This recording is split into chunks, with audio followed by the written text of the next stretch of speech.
one day, I think I was like 16. It was a Sunday morning. I get a phone call.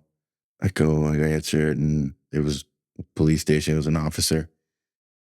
They had found a body. They couldn't tell me much because they couldn't disclose anything, but they just know they're trying to identify somebody, and they couldn't identify his face because his face is just so disfigured. They could only identify him by like tattoos. So the officer was trying to describe the person to me, and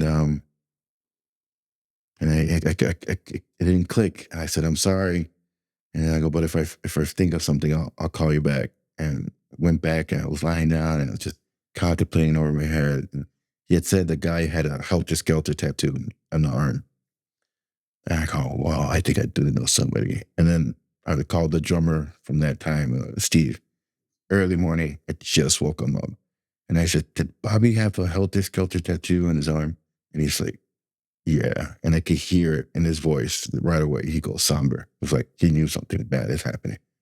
He goes, "What's going on?" And I told him what's happening. He finds out, he was just, Bobby was just trying to make extra money, going around 26th Street Little Village bars with a Polaroid camera, taking pictures of couples and charging them $5. You know, they beat him up just because, and he ended up dying. And I think he lived like a month after that. It was really violent, and it hit me hard. It was like my very first time experience, like somebody that I played with musically, because you bond with those guys. Your family, there's your family life, and then your band life, and those guys become your family too. Drummer Steve, and bass player Rich, and guitar player Bobby. Great guy, real nice guy. And Bobby was one of the good ones. It hit me pretty hard, and when you're writing music or you're playing music, it definitely comes out, Um, Performing is a way to let all that emotional release. You play sadder songs or angry songs. For me, anger's a lot. When I'm sad, I get angry, and I just it's a general anger. You're just mad at the world. You're mad at the universe. Not really directed at somebody, so you just kind of shout it out on the microphone. You know, So when you're in a band, there's all sorts of obstacles in your way. Success starts going to people's heads.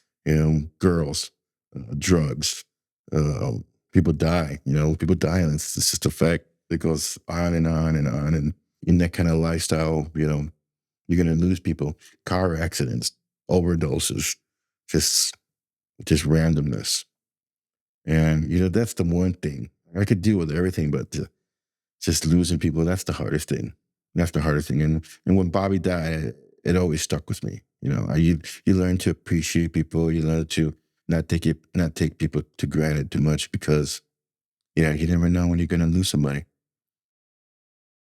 Steve, we were still like, I think we were still living together in Cicero. He met a girl, got him on drugs. He never beat it.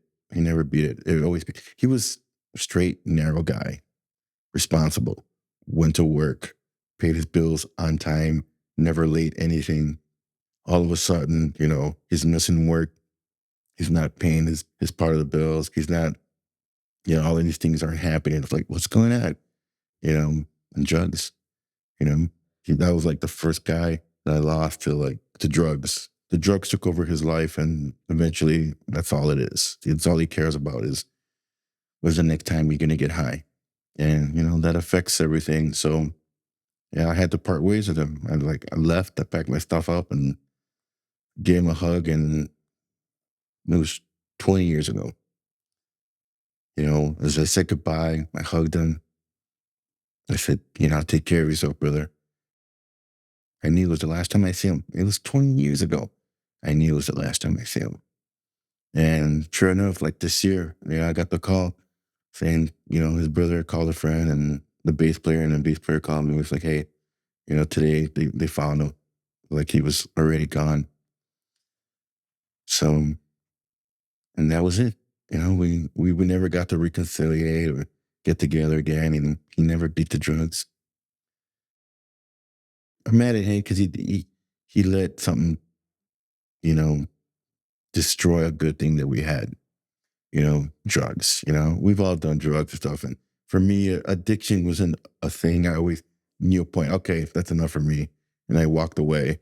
Okay, I tried it. I had my fun. I walked away, but that's not everybody. Some people can't walk away, and you feel helpless. There's nothing. If I could drag somebody through a door somewhere and that'll fix it, no. It's just they have to learn to overcome it themselves, or else it's not going to work. Perseverance is, it's a big key to life, to music, to surviving in the neighborhood. It's still a tough neighborhood. It's kind of like only the strong survive kind of deal. You have to. Chicago is definitely unique in that way. It's a hard town. It's a mean town.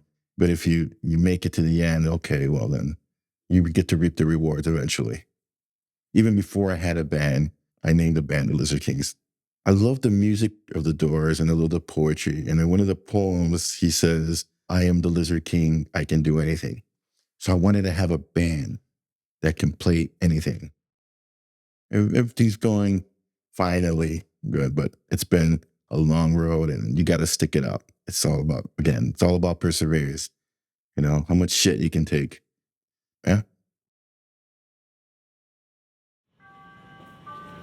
Next week, episode 9, a teacher trusts her gut.